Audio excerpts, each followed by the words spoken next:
पुराना लाइब्रेरी अंधेरा और ठंडा था। धूल भरी अलमारियां ऊंची छत तक पहुंचती थीं। हर तरफ किताबें ही किताबें थीं। उनकी गंध हवा में घुली हुई थी। एक अजीब सी खामोशी थी। यहाँ समय मानो थम गया था। अमित लाइब्रेरी के अंदर धीरे धीरे चला।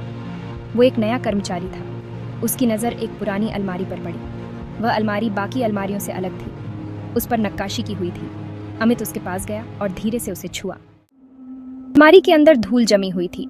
ये एक पुरानी अंधेरी लाइब्रेरी थी जहाँ शायद सालों से कोई नहीं आया था। हर कोने में मकड़ी के जाले थे और धूल की मोटी परत ने सब कुछ ढक रखा था। अमित ने अपने रुमाल से धूल साफ की। उसने धीरे धीरे और सावधानी से धूल हटाई ताकि कोई पुरानी चीज टूट न जाए। उसकी आंखों में जिज्ञासा थी, जैसे वह किसी रहस्य को उजागर करने वाला हो। अंदर एक छोटी सी लकड़ी की डिब्बी रखी थी। ये डिब्बी बहुत ही पुरानी और रहस्यमयी लग रही थी, जैसे इसमें कोई गहरा राज छुपा हो। डिब्बी पर भी बारीक नक्काशी की गई थी। नक्काशी इतनी सुंदर और जटिल थी कि उसे देखकर लगता था कि यह किसी कुशल कारीगर के हाथों की कृति है। यह देखने में बहुत पुरानी लग रही थी। लकड़ी का रंग फीका पड़ चुका था और उस पर समय की मार साफ दिखाई दे रही थी। अमित ने सावधानी से डिब्बी को खोला।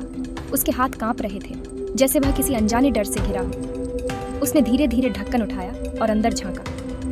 डिब्बी के अंदर एक पुरानी डायरी रखी थी।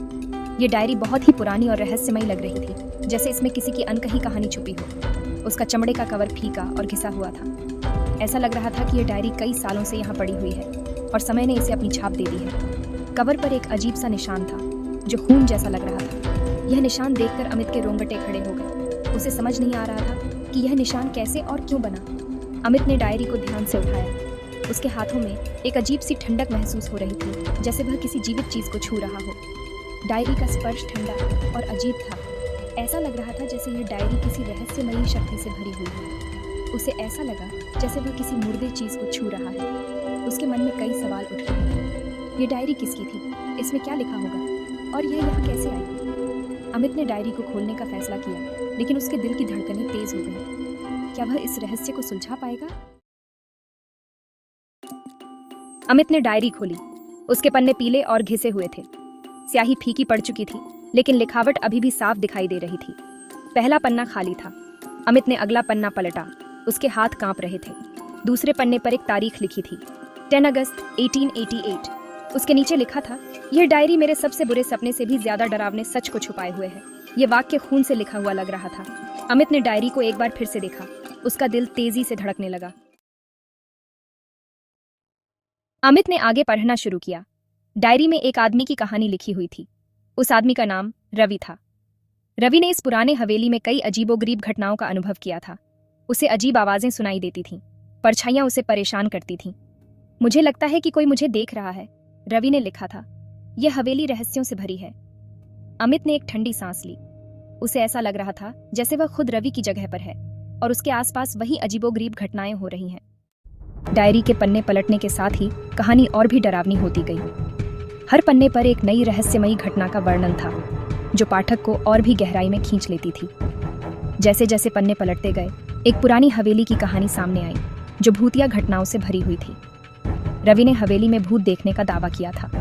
हवेली की दीवारें समय की मार झेल चुकी थीं और रात के अंधेरे में वह और भी डरावनी लगती थी। चांदनी रात में हवेली का दृश्य और भी भयानक हो जाता था, जैसे कि वह किसी डरावनी कहानी का हिस्सा हो। उसने बताया कि कैसे एक रात उसने एक सफेद साड़ी में एक औरत को हवेली के गलियारे में घूमते हुए देखा था। वह औरत जैसे किसी अदृश्य शक्ति से बंधी हुई थी। उसकी आंखों में एक अजीब सी चमक थी जो किसी भी इंसान को भयभीत कर सकती थी। औरत रो रही थी और मदद के लिए चिल्ला रही थी। उसकी आवाज में एक दर्द था जो सीधे दिल को छू जाता था। ऐसा लगता था जैसे वह किसी भयानक घटना की शिकार हो चुकी हो और अब उसकी आत्मा शांति की तलाश में भटक रही हो। रवि ने जब औरत की मदद करने की कोशिश की तो वह गायब हो गई। उसकी जगह हवा में एक ठंडी हवा का झोंका आया और एक डरावनी चीख सुनाई दी। ऐसा लगा जैसे वह औरत किसी दूसरी दुनिया में चली गई हो, जहां से वापस आना नामुमकिन था। उसकी जगह हवा में एक ठंडी हवा का झोंका आया और एक डरावनी चीख सुनाई दी। हवेली के गलियारों में वह चीख गूंजती रही और हर कोने में एक अजीब सी सिहरन दौड़ गई। ऐसा लगा जैसे हवेली खुद उस चीख का जवाब दे रही हो। अमित ने डायरी को नीचे रख दिया। उसकी आंखों में डर और हैरानी का मिश्रण था। वह समझ नहीं पा रहा था कि जो उसने पढ़ा वह सच था या सिर्फ एक कहानी। लेकिन उसके दिल की धड़कनें तेज हो गई थीं और उसे लग रहा था कि वह भी उस भयानक कहानी का हिस्सा बन गया है। उसका चेहरा पसीने से तर था। उसकी सांसें तेज हो गई थीं और उसे लग रहा था कि कोई अदृश्य शक्ति उसे देख रही है। उसकी आंखों में डर साफ झलक रहा था और वह समझ नहीं पा रहा था कि अब क्या करे। उसे अपनी पीठ पर किसी के होने का एहसास हो रहा था। उसने धीरे धीरे पीछे मुड़कर देखा, लेकिन वहां कोई नहीं था। फिर भी उसे ऐसा लग रहा था जैसे कोई उसकी हर हरकत पर नजर रख रहा हो। वह समझ नहीं पा रहा था कि यह सब उसकी कल्पना थी या सच में कुछ अजीब हो रहा था। हवेली की भयानक कहानियां और डायरी के रहस्य उसके मन में गूंज रहे थे और वह खुद को उस डरावनी दुनिया से बाहर निकालने की कोशिश कर रहा था। अमित ने पीछे मुड़कर देखा। वहां कुछ नहीं था, लेकिन उसकी धड़कनें तेज हो गईं। उसे लगा जैसे कोई उसकी हर हरकत पर नजर रख रहा हो। यह सिर्फ मेरा वहम है, उसने खुद को समझाया। लेकिन मन के किसी कोने में एक अजीब सा डर बैठा हुआ था। उसने खुद को शांत करने की कोशिश की, लेकिन असफल रहा। लेकिन उसके मन में डर बैठ गया था। उसने अपने हाथों को देखा, जो डर के मारे कांप रहे थे। उसने डायरी को कसकर पकड़ लिया, जैसे वह उसे किसी अनजान खतरे से बचा सकती हो। उसने डायरी को फिर से उठाया। ये वही डायरी थी जिसे उसने कुछ दिन पहले लाइब्रेरी के एक कोने में पाया था। डायरी के पन्ने पुराने और पीले हो चुके थे, लेकिन उसमें लिखी कहानियां आज भी जीवंत थीं। उसे यह जानने की इच्छा थी कि आगे क्या हुआ। उसने पन्ने पलटने शुरू किए, हर शब्द को ध्यान से पढ़ते हुए। उसे ऐसा लगा जैसे वह उन घटनाओं का हिस्सा बन गया हो। डायरी के आखिरी पन्ने पर रवि ने लिखा था, मुझे अब यकीन हो गया है कि यह हवेली भूतिया है। अमित के रोंगटे खड़े हो गए। उसने सोचा, क्या यह सच हो सकता है? मुझे अब यकीन हो गया है कि यह हवेली भूतिया है। हवेली की पुरानी दीवारें और टूटी फूटी खिड़कियां इस बात की गवाही दे रही थीं। रात के अंधेरे में हवेली और भी डरावनी लग रही थी। मुझे यहाँ से जाना चाहिए, लेकिन मुझे नहीं लगता कि मैं जा पाऊंगा। अमित ने सोचा, क्या वह भी रवि की तरह इस हवेली में फंस जाएगा? लेकिन मुझे नहीं लगता कि मैं जा पाऊंगा। दरवाजे बंद थे और खिड़कियां जंग लगी हुई थीं। उसे लगा जैसे हवेली ने उसे अपने जाल में फंसा लिया हो। मुझे लगता है कि वे मुझे जाने नहीं देना चाहते।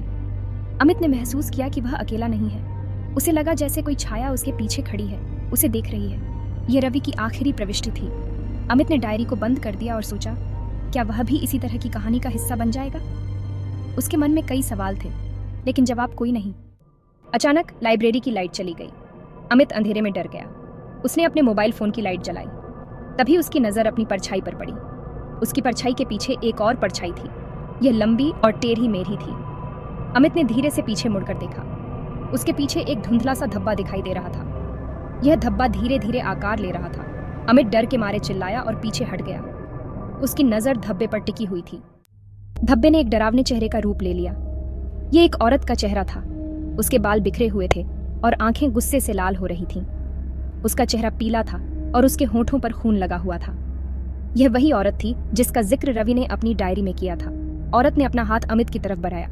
उसकी आंखों में नफरत और गुस्सा साफ दिखाई दे रहा था।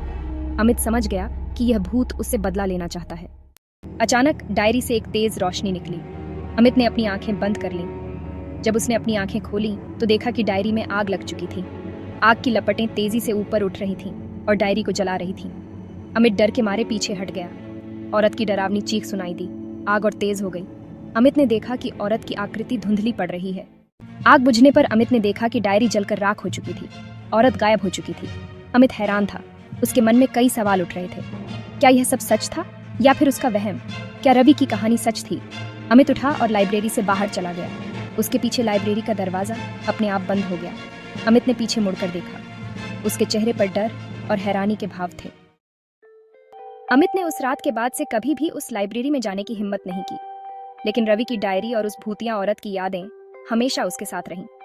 क्या वह औरत वाकई में भूत थी या फिर महज एक कल्पना? यह सवाल हमेशा अनुत्तरित रहा।